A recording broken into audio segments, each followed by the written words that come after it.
We are going to dominate today by learning to fly. Let's jump in and check it out. This one is called Wings 5-2-3. The description says experience the power of dynamic wing play with this 5-2-3 formation tactic. Dominate the flanks with the wingbacks, surging forward to provide width and crosses, while inside forwards cut inside to create havoc in the opponent's defense. There's a bit more to it, but I'll leave that for you to read on your own. It just shows you the tactic, the pictures on the page I got this from. So we're going to take a look at it with, as usual, with our three teams of Liverpool and Aston Villa in the Premier League and our championship side of Ipswich Town. So with that said, let's just jump into the Premier League and see how our teams did. Well, looking at the Premier League, dominating play does not seem to be in the cards. 77 points for Liverpool is low. 66 goals is even lower. Aston Villa in 8th, 57 and 56 is not great. However, as we take a look at Liverpool's domestic cups, beating Manchester City in the Carabao Cup final 3-2 and beating Norwich in the FA Cup final 3-1. That's a pretty good way to get away from the Premier League doldrums. But unfortunately in Europe, Atalanta just kicks the crap out of you away from home. You can't do anything at home, and you lose out in the Europa League semifinals. So overall, I mean, Liverpool doing not a great job, not a horrible job, but not a great job in the Premier League at all. Semifinals of the Europa League, that one hurts because you got your butts handed to you on that one. But you do get 2 trophies, and they're pretty good trophies, so you can't be too upset, I guess. You got some green here, not too bad. 26 goals for Nunez is very nice. Jota with 17 assists, 18 for Trent, very well done. And average rating, well, Alisson gets the 720. That is really good. Well, Aston Villa's schedule, clearly they're not going to get anywhere in the domestic cups, but they really didn't get anywhere. I mean, out in the Carabao Cup 4th round, 0-1 at Rotherham, and then FA Cup 3rd round against Bournemouth 1-2.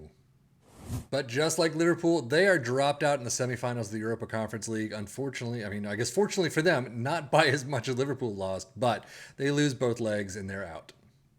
So overall, not a great season for Aston Villa. I mean, 8th place is definitely low from where we've seen them many times before. Semifinals is not bad in the Conference League, although you still would have liked to have gotten to the finals. But domestically, not great.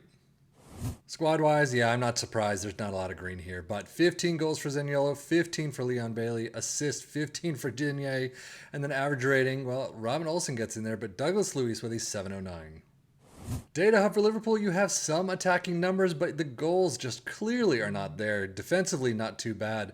Goals per game, though, 1.74, 0.53 conceded, 0.81 XG against. That's not bad at all, though. Aston Villa's data hub, yeah, that's not great at all. I mean, you are basically on the line with Premier League average, and that is it. 1.47 goals per game, just 0.03 more. 1.24 conceded, 1.26 XG against. Defensively, not bad. Premier League stats, well, Liverpool in 3rd with 2.03 points per game, Aston Villa in 8th with 1.5. Most goals, Liverpool only get 5th place with 66. Aston Villa is not even on the list. Fewest shots against, Liverpool in 2nd with 243, Aston Villa with 363. Most possession, 56% for both. Most dribbles made, Aston Villa in 8th with 600. Best pass completion, Liverpool with 89%, as does Aston Villa. And then most shots for Liverpool in 1st with 589. That's pretty low. Aston Villa in 8th with 432. But now, how does our championship side of Ipswich Town fare in this? 5th place, 89 points, 83 goals. Yeah, it does not seem to work all that great. I mean, they did get into the playoff spots. Unfortunately, out in the semifinals, 4-5 in aggregate against Southampton.